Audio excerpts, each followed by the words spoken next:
চারদিকে ঘুরতে থাকা কাঠের ঘেরার ভিতরে প্রচন্ড স্পিডে ঘুরতে থাকে বাইক, তার সাথে গাড়ি। ভয়ঙ্কর এই খেলার ভেতরে অভিজ্ঞতা কেমন থাকে তা বুঝতে আমি এবার ঢুকেছিলাম মৃত্যুকূপে। গ্রামেগঞ্জের মেলাগুলোর হারিয়ে যাওয়া একটি ঐতিহ্যবাহী অংশ হলো এই ডেঞ্জার গেম বা মৃত্যুকূপের গাড়ির খেলা। চারদিকে কাঠের তক্তা দিয়ে গোল করে বানানো হয় কূপের মতো গর্ত। কূপ যেমন বড় এবং গভীর হয়, এটাও হয় তেমন। তবে এই কূপে একবার স্পিডের বাইক ছিটকে পড়লে মৃত্যু থাকে নিশ্চিত। আর এজন্যই হয়তো এটাকে বলা হয়ে থাকে মৃত্যুকূপ বা ডেঞ্জার গেম।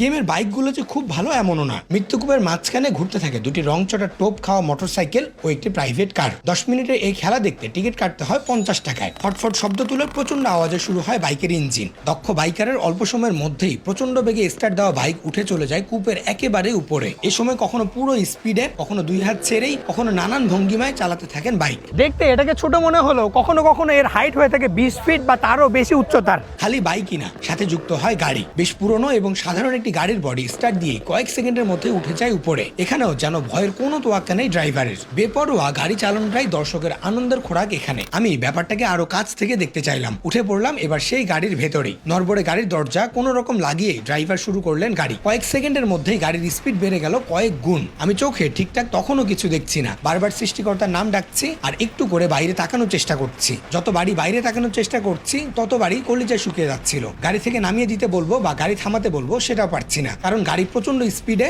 সাউন্ড অনেক, কোনো কথাই শোনা যাবে না। যাই হোক, কয়েক মিনিট পর ড্রাইভার গাড়ি থামালেন। আমি কোনো রকম জীবন নিয়ে গাড়ি থেকে বের হলাম। এক্সট্রিম একটা অ্যাডভেঞ্চার ছিল, বাট প্রবলেম যেটা হচ্ছে আমার এখন পুরো দমে বমি আসতেছে।